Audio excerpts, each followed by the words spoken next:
Welcome to the MS-Perspektive podcast. Perspective with a K, as I'm German. I'm Nele Handwerker, MS patient, patient advocate and author. I'm bringing you interviews, inspiration and information about living with multiple sclerosis and show you ways how you can positively influence the disease and make the best out of your diagnosis. On ms-perspektive.com, you will find the show notes, 11 free tips as a PDF, and lots of other information. And now the show begins. This podcast is supported by Mid-Mission, a project of the nonprofit Hertie Foundation.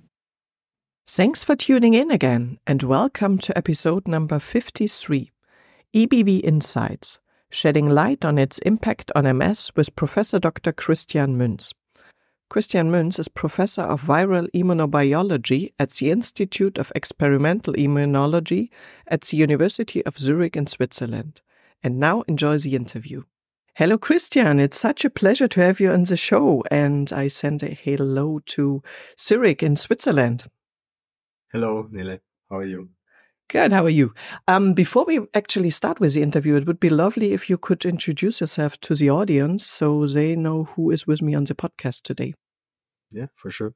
So my name is Christian Münz. I'm co-director of the Institute of Experimental Immunology at the University of Zurich.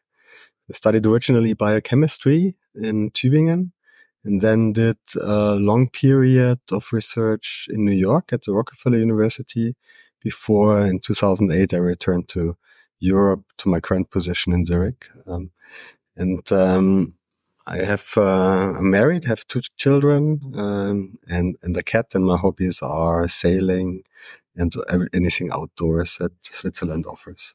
Okay, nice. So you are sailing on the Zurich Lake Zurich. So yeah. That's right. Whenever there's wind, which is the main limiting factor of the Zurich Lake. Yeah, but you can go probably somewhere for vacation and do a bit longer trips. What was your personal motivation for your career choice? So I'm fascinated by the plasticity of the immune system, so how our body is actually able to eject all kinds of foreign substances. And this immune system has obviously developed in the context of mostly infectious diseases, so viral and bacterial challenges. So therefore, my lab studies primarily indeed exactly this interaction of our very versatile immune system to one particular virus, mostly the Epstein-Barr virus. Okay. And before we dive deeper into the Epstein-Barr virus and its mechanisms and correlation with MS, I would like to talk a little bit more about this virus. What is the Epstein-Barr virus and how prevalent is it in the population worldwide? Yeah, so the Epstein-Barr virus is a very successful pathogen in humans. It infects actually more than 90% of the human adult population. In many geographical regions in the world, it infects very early. So, for example, in Africa, infection is usually widespread, so not more than 90% already after a few months after birth. While here in Europe and the US, a third of individuals have a delayed primary infection, or experience the infection later in life, usually between 10 and 20 years of age. And once Epstein-Barr virus infects, it actually establishes a persistent latent infection, so we carry it for life.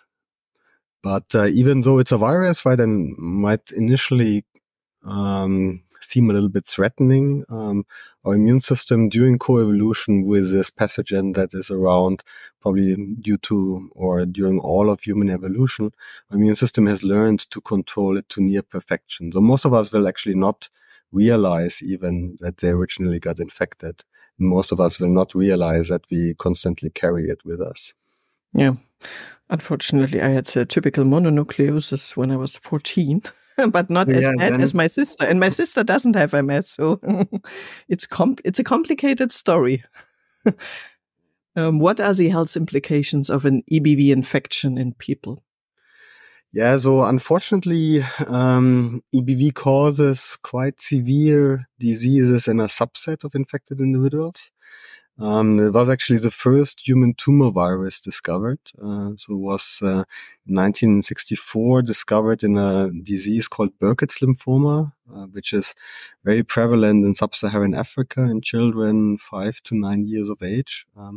So even in this region, it affects very few of the infected individuals, but in the context of other environmental factors, in the context of the individual genetic makeup that each and every one of us carries, it can cause quite severe disease. And it causes basically these tumors, of which Burkitt lymphoma is one example, but it also causes immune pathology. So when the immune system overshoots in response to the Epstein-Barr virus. One transient disease is indeed infectious mononucleosis.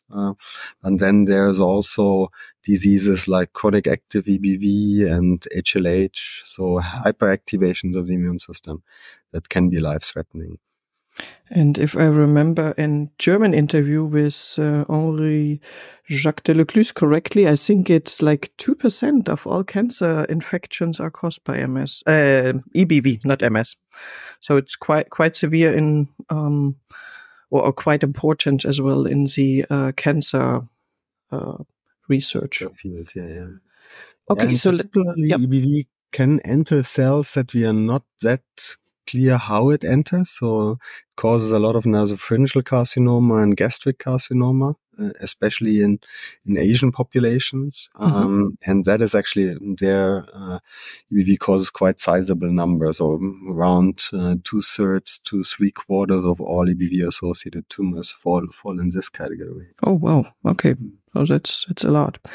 Let's talk a little bit more about the relationship between EBV and MS. What is the connection between Epstein-Barr virus and multiple sclerosis? Yeah. So it seems like, even though this connection is still under investigation, but it seems like that Epstein-Barr virus, under certain environmental factors and under certain genetic predispositions, can actually kick off preclinical phase of autoimmunity in the central nervous system.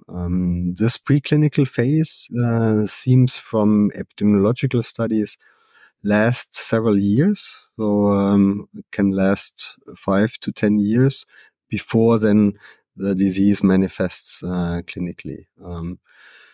So it could very well be the trigger that is absolutely required for the development of MS. But fortunately still, it triggers this disease in a small subset of infected individuals. Yeah, that's good. Are there indications of a direct dependency between EBV and MS, or let's say what are the indications that it might directly be dependent? Right.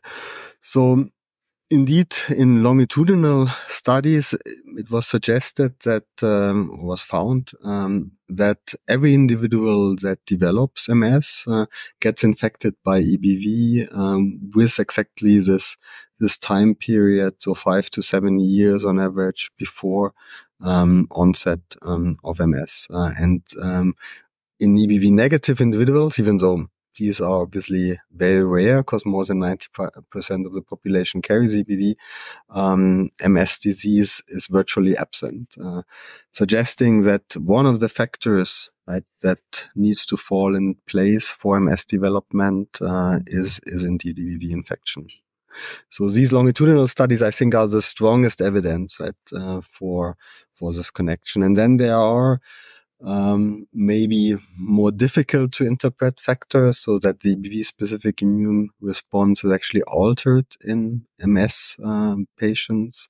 We see also that certain parameters of the EBV-specific immune response fluctuate with disease and relapsing remitting MS. And it was even suggested that EBV infection might spread to organs, including the central nervous system, and that might be associated with MS.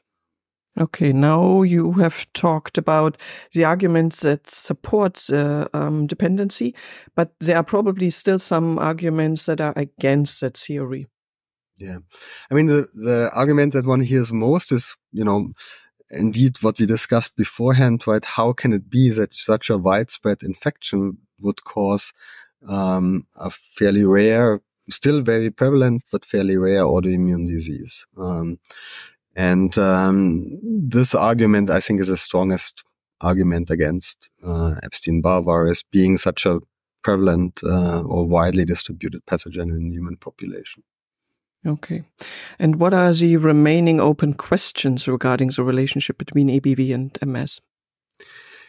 Yeah, so the main question, obviously, that especially patients probably would like to know, if indeed EBV is one of the triggers, right, does it help us to know that, right? Is it really still important at the time when the disease clinically manifests itself? What are the mechanisms by which EBV would actually contribute to the disease? And can we do something against it? Right? Can we learn something from this connection that could be therapeutically useful? Because in other EBV-associated diseases, you have unfortunately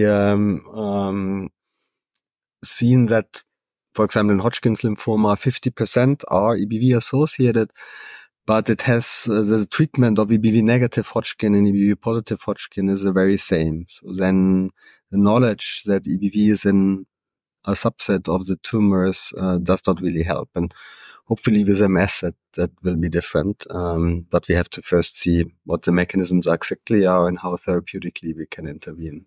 Okay, so let's come to that interesting topic of treatment strategies and progress. What treatment strategies emerge or might emerge from research for MS concerning EBV? Yeah. So there are two main hypotheses how this virus could be connected to MS. One is that EBV infection triggers an immune response, and this immune response cross-reacts on antigens, so parts of the brain. And therefore, EBV infection would trigger a pathogenic process, a pathogenic immune response that would then go on and develop the disease. In this instance, or if that is the case, right, then tolerogenic approaches, either, targeting specifically this cross-reactive immune response could be helpful. The other hypothesis is that EBV infection allows the immune system to continuously stimulate autoimmunity by virtue of the infection being less well controlled. So one could think of the infection causes inflammation in the central nervous system, maybe even some EBV infected cells go directly into the brain. If that would be the case, then targeting these infected cells and eliminating their both inflammatory potential, but also how they in general drive forward an autoimmune response would be the therapeutic strategy. What is a little bit attractive about the second hypothesis is that indeed therapies that deplete the main host cell of Epstein-Barr virus, the human B cell, have proven in the past quite successful in multiple sclerosis. So one hope could be, right, that we learn through this connection with EBV infection to characterize this B cell compartment or these B cells in more detail and then just delete those pathogenic B cells that EBV infection drives, and therefore do not have to eliminate a large part of the immune system in general. Mm-hmm. And how advanced are the developments in measures to prevent EBV or limit its effects in the body? Yeah. So an EBV vaccine seems to be indeed maybe around the corner. So there are several centers and companies that work on it. So there's a large program at the National Institute of Health in the United States. Moderna has also dedicated quite a bit of resources to Epstein-Barr virus vaccination. And in both of these centers, phase 1 clinical trials have been started and in part even completed, and phase 2 clinical trials are started. So these vaccines will probably become available within the next years, and then we'll have to see if that is actually the type of manipulation that would indeed be beneficial to prevent MS generation. Mm-hmm. And which groups of people would benefit most from such measures? The ones that already have MS, or the ones where we could prevent, hopefully, MS? That is a very good question. And I mean, the initial trials will be in individuals that have at late age not experienced Epstein-Barr virus infection yet, because they have a very high frequency past, the second half of the second decade of life, so past 50, and often these frequencies are between 30 and 50%. So prevention of infectious mononucleosis will probably be the first target. And then once these vaccines prove sufficiently powerful enough to achieve that goal, then one can actually think of extending that to other patient populations. And if indeed the lack of immune control of EBV that drives or continues to drive maybe inflammation and immune system stimulation is the mechanism by which EBV contributes to MS, then one could also think that even therapeutically such vaccines could help, because they could then strengthen the EBV-specific immune control. Okay. How long would it likely take to see significant progress in treating EBV? Yeah, so if these vaccines... So the good thing about EBV is a little bit, we have quite a bit of tools to actually treat EBV. So the very first treatments against, for example, these EBV-associated tumors were indeed T-cell lines, so parts of the immune system that were stimulated and then given back to the tumor patients. For example, patients that had received a transplant, and because of that, they were immune suppressed and couldn't control Epstein-Barr virus very well, so that they got also these T-cell lines. So we have this knowledge how these EBV-specific T-cell lines can be actually used. Now we start to have knowledge how vaccine formulations might actually trigger EBV-specific immune responses. So we will have, I think, within a few years, quite an extensive set of tools how to manipulate EBV infection. And the challenge is more to figure out which of these manipulations would be best for MS patients. What is exactly the mechanism by which EBV leads to this ZNS autoimmunity, and therefore choose the right intervention to take. Okay. What potential risks are associated with measures against EBV, if any? Yeah, so the biggest risk maybe is indeed that if this first hypothesis that I mentioned, right, so basically this cross-reactive immune response would be the main mechanism by which EBV contributes to multiple sclerosis, then one needs to avoid stimulating with any immune modulatory treatments this cross-reactive response, because in the worst case it would make the disease more severe.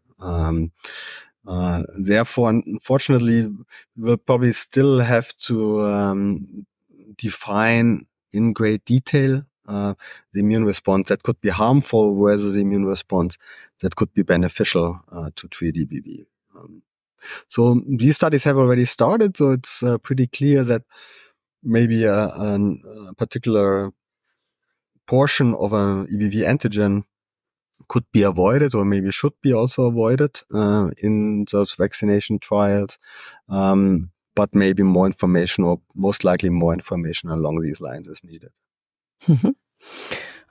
So let's talk a little bit more about research and the challenges that come with it. How challenging is it to develop effective countermeasures against EBV, and why? Because from that earlier German interview, I remember Professor Henri-Jacques de Lecluse said that they are doing research since, I think it was 40 years for finding an EBV vaccination, and at least the last 40 years they weren't successful. Right. Yeah, so the challenge comes with that it's a pathogen that only infects humans. Right? There are viruses that are somewhat related and close in evolution in monkeys, but unfortunately nothing similar beforehand, right, in smaller mammals. Therefore, the challenge with pathogens like EBV is always that what do we take as a model system where we can actually vaccinate and then see that the vaccine-induced immune response that we have elicited leads actually to protection from EBV infection, or leads to protection from EBV-associated pathologies. And with that, we still struggle. We've gotten a little bit better, so we know that experimental systems where we actually put some human immune cells into mice and then vaccinate those or transfer the immune response that we have elicited with the vaccine in other mice influences then the EBV infection. But it's models that are quite labor intensive. Maybe also in immunology, we have not developed them as rapidly as other preclinical systems. But this is a challenge, right? Because upon vaccination, one can easily measure, as we know from the COVID pandemic, antibody and T-cell responses, but we need sort of some system that gives us confidence that these responses are strong enough to withstand the virus and allow the virus not to develop any pathologies. Okay. And let's go a step back. What role do environmental factors play in the spread of EBV and MS?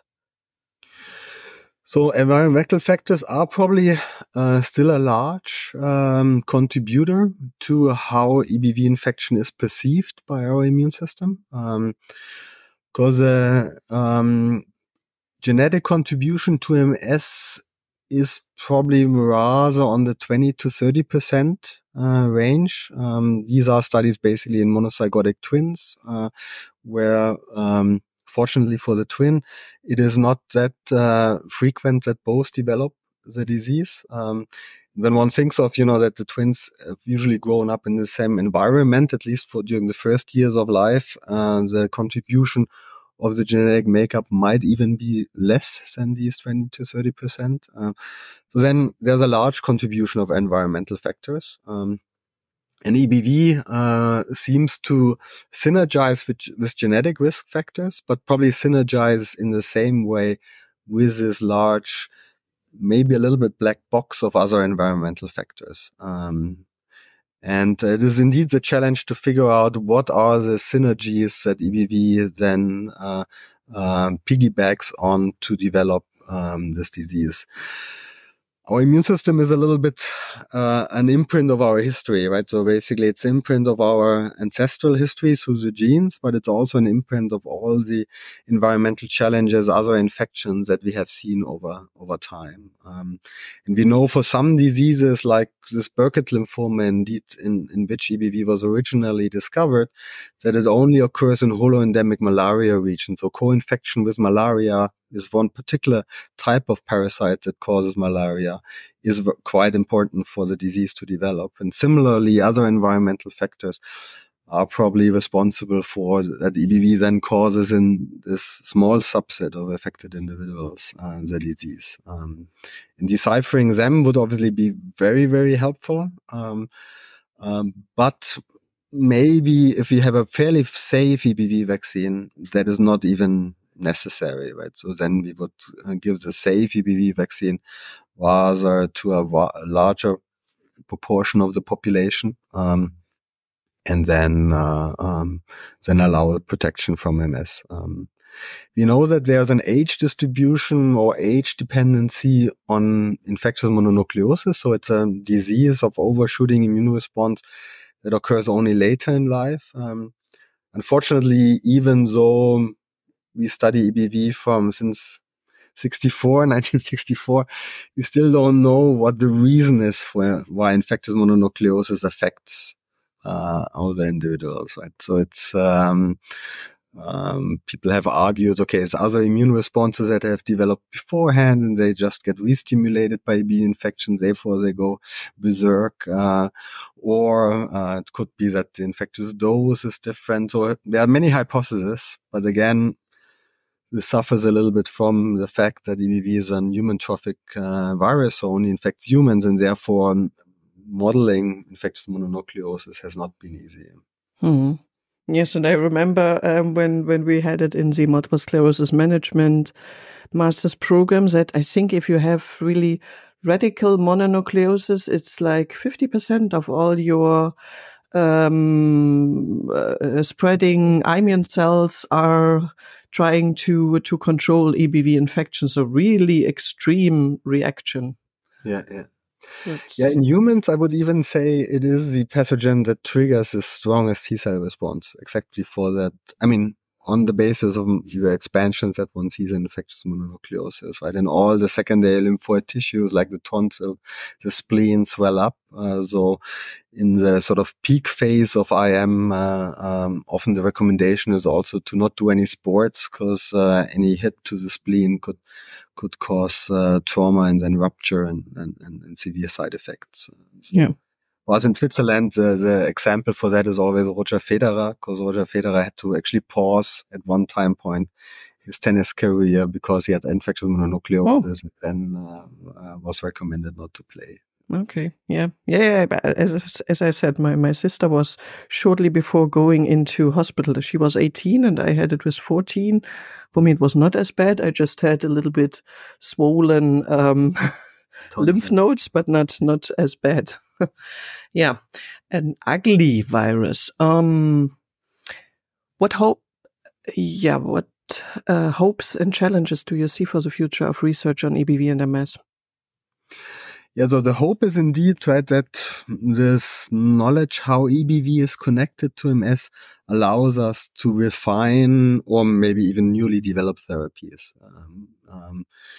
So I think, especially, building on our knowledge already on the B-cell depleting therapies, and then maybe identifying a subset of B cells that is driven by EBV infection, either through direct infection of these cells by EBV or as a part of the immune response against EBV.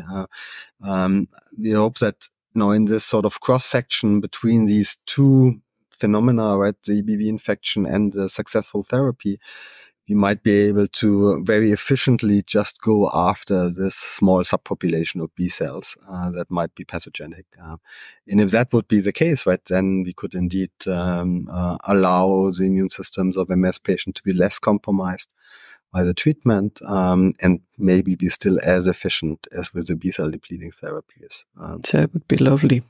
Okay, so let's come to the quickfire Q&A session. Complete the sentence. For me, multiple sclerosis is?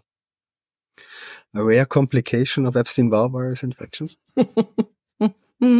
From your point of view, yes, I totally understand that one. And at ECTRIMS, they were very, let's say, I'm coming from marketing side, and I think it was very marketing style, talking about the second hit. First hit is Epstein-Barr virus, but what is the second hit? And if we could find out or get rid of the first hit, then probably we could get rid of MS at all. Would be lovely. What development would you like to see in the field of multiple sclerosis in the next 5 years? A refinement of the therapies, and maybe also then if this refinement just targets a smaller subset of immune cells, a deeper depletion or deeper elimination of that subset, right? Because I think we're struggling a little bit with the fact that there's still somewhat underlying progressive disease, not relapsing, remitting, fortunately anymore, but still some progression. And from other autoimmune diseases, one could think that a more efficient elimination of the pathogenic process, maybe a deeper depletion of the pathogenic process, could be very beneficial. So yeah, more refined, but then in the refined targeting, maybe more efficient. Yeah. Mm-hmm. Sounds good. Finally, what message of hope or encouragement would you like to share with the individuals living with MS? I think that as one has seen in the past years or decade, there are more and more treatments that were developed against multiple sclerosis. And this has shown that indeed is a disease that disease-modifying treatments can be developed. And the better we understand that, the more we identify the factors that are involved in the disease, that will allow to develop new therapies. So I think that the message of hope is that indeed we might be able to be a little bit more specific in our treatments and more refined in our treatments, so that quality of life stays high, but suppression of disease is still quite efficient. Sounds good. So when people are interested in your research, the ones that happened already and the ones that will take place in the future, how and where can they find your research activities? Yeah, so mostly in the website of our institute. And unfortunately, I'm not that much in LinkedIn and Instagram. So therefore, I have to point towards mostly the website of our institute, where we publish our new findings and have links more or less to our new research studies. Fantastic. And of course, I will place that link in the show notes and the blog article. And of course, a link to PubMed for the ones that want to dive really deep into research topics. Christian, thank you very much for that interesting interview about Epstein-Barr virus. And let's hope, fingers crossed, there will be soon positive outcomes, and that at least for the next generation, there will be less prevalence of Epstein-Barr virus and MS, and maybe even for us a better understanding for the ones that already live with the disease would be lovely. Thank you very much. Yeah, thank you very much, Nele. Bye-bye. Bye-bye. I hope you enjoyed the interview and learned something new. I think everybody realized that EBV plays a role because it was very present in the media.